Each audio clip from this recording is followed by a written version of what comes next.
Welcome back to Brassionomics. I am Ben Brassion, and there are, we've been talking about costumes because we are 1 week away from Halloween here, and there are a lot of different superheroes who have kind of these powers of being invisible, or the powers of, I don't know what they do. They kind of shoot bullets or little like electronic fields with their hands. Maybe that's a video game.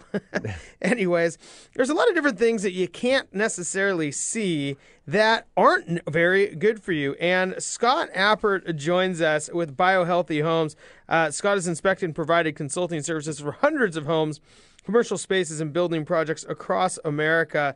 And so, Scott, well, good to see you. How are you? Good to see you too, Ben. Really good, thanks. There's this. Well, let's get into the field you're in for a second first, because there are a lot of things in a house that people don't realize are really not good for them. Yeah, that's true. There's indoor air quality. There's electromagnetics that comes from your house wiring system, as well as all the wireless capabilities we now have that come from inside the house and also coming from the outside of the house. There's issues like mold and water damage, and then the things we introduce, and like formaldehyde and things from furniture and cabinets and things like that. So there's lots of different things that are invisible in the house. That and as we're building houses that are more sealed for energy efficiency, that means that we're actually locking in the toxins. And indoor air quality is much unhealthier than outdoor, even with pollution. Yeah, okay, now you're going to get me on a tangent here. No, we don't want to get that far. No, and I don't know how much you know about this, but I do want to hit on it, because there's this Proposition 37 that's down in California about all the genetically engineered foods. Oh, yeah. And they talked, and the reason I bring this up is I heard the guy who's like really pro, they want to label the food down there that says it's been engineered. And he talked about one of the things that people don't understand is they are putting all this insecticide and herbicide all over the plants and whatnot to try to keep them better. Yeah. But then if they do that during the summer, it actually goes up into the clouds and is raining, like acid rain, but with harmful chemicals. And maybe it's not to that same point, but there's a lot of bad stuff in the air. Oh, yeah. Yeah, well, that's why even, I think 15, 20 years ago, there was acid rain up in the Yukon where, that's thousands of miles from civilization, where the trees are dying from acid rain. So, is there still acid rain? I don't know. I haven't heard about it since I think it's a past school issue that's never going to go away. Past issue being that nobody talks about it anymore. Yeah, because anyways, okay. It's not pleasant. Let's get back to the stuff that you can control, because most people probably can't control acid rain, and we don't live in California, so you don't get to vote on Proposition 37. No, but definitely GMO foods is not necessarily the best thing in the world for us. Yeah. Well, what are some things that are within your home that maybe you can control that are less than optimum for health? Well, what I'd like to talk about today is the wireless things that are going on in our world. I was just in D.C. for a week on a building biology conference, and there was lots of very smart people, doctors and scientists and stuff talking. And some of the things that we, as we're introducing more and more of the wireless technology into our world, from our Wi-Fi, our phones, Sonos type music systems. There's and then cell phone towers that are outside of our homes, satellite radio, you name it. I mean, it just keeps going on. Smart TVs, smart refrigerators. It just becomes smart meters. We just keep adding layer upon layer, and they've done this without really checking into how it affects us as human beings. So that as more research, we're kind of like the experiment, because they didn't really do the research before they introduced all this. They just said, well, that sounds good, and this is the cheapest way to go about spreading the networks, so let's just go with the wireless. Verizon didn't care. Yeah. Well,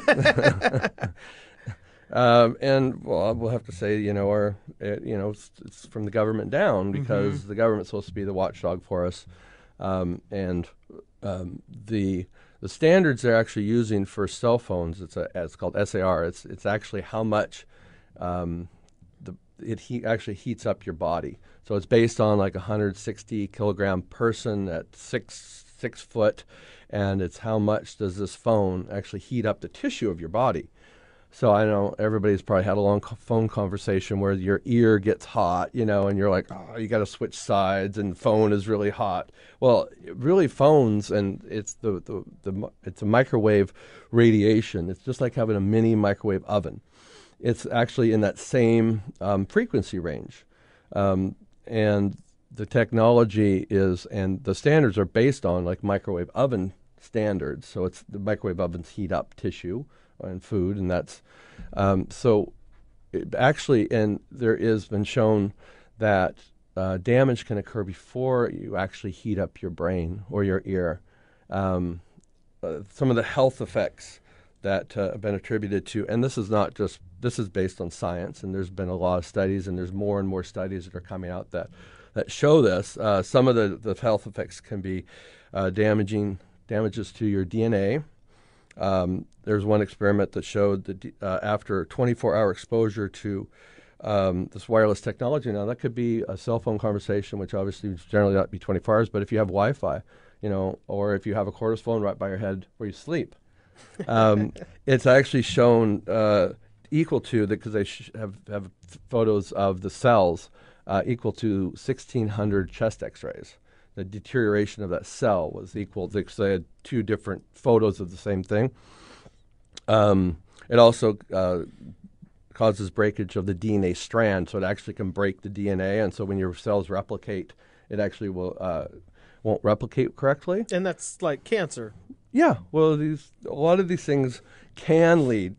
There's no direct correlation where A equals B, where it causes cancer, but there have been like brain tumors that were the size of the phone that the person held to their head. I mean, so there are specific examples, anecdotal evidence, but there is no, that's yet to come. They've actually shown that. It's another reason to use a headset, huh? Yeah. Oh, yeah. Headsets are much better.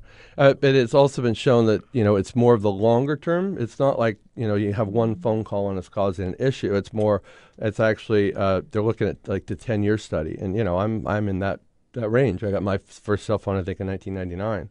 And I've used a lot, in the past. Sure.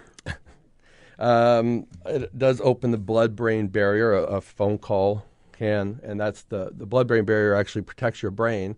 So the blood is flowing, but it doesn't allow like toxins and things to get into your brain. And also in fertility issues, it's been shown that a 4-hour exposure causes, for males, a third of the sperm are lost. So that would mean that if you are having a phone conversation with your headset, keep the phone out of your pocket. Yes, pockets are not good for males or females. Sure. Somebody's sitting over here in the studio going, uh-oh, better get that phone out of your pocket, Take your phone out buddy. of your pocket right now. And this is actually very significant. The WHO, the World Health Organization, has recently classified Wi-Fi, wireless technology, and cell phones as a possible human carcinogen.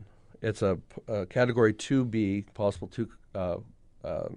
human carcinogen, and that's in the same classification as lead. And we all know lead causes health effects. I mean, that's just a proven fact. Children, of course, and pregnant moms are more at risk because children have their cranium's not as developed, it's not as thick. They're much more vulnerable. And then here's the significant thing, like foreign governments, not the U.S., but a lot of foreign governments are calling for protection of children. And actually, I think it's Sweden that they've recognized electrosensitivity as a disease. But so, I mean, these are governments calling to protect kids from, like, cell phones? Yeah. How do you... Yeah. Well, you don't let them put the phone to their head. Texting only is good. I mean, Got it. And actually, if you read the fine print of your cell phone, they all say, do not put to your head. They also say don't talk while you're at a gas station because it may emit sparks. So, yeah. No, but it's tough to take one with the other. I've yet to hear about a phone emitting sparks and blowing up a gas station. Yeah, well, that's a safety issue, but it's probably a very minor one. But they do say, like, leave it, don't put it right to your head. I think it's, like 25 centimeters or it's like an inch and a half. They're saying don't put the phone. 25 millimeters? Yeah, centimeters, actually. foot and a half, not an inch. Centimeter? No, okay. It's okay. I'm getting those all mixed up. But basically, it's like an inch and a half or so. So, but even if millimeter. they're saying it, yeah. Okay. We're here with Scot Appert with BioHealthy Homes. Scott, we have about a minute left before we have to go to break. But what can people do? Well, for one, it's minimize your exposure. So cordless phones all emit the same thing as cellular phones. So don't have them by your bed. If you are using Wi-Fi, turn it off at night so you can sleep. And so if you have your computer, you don't need the Wi-Fi. Just do hardwire.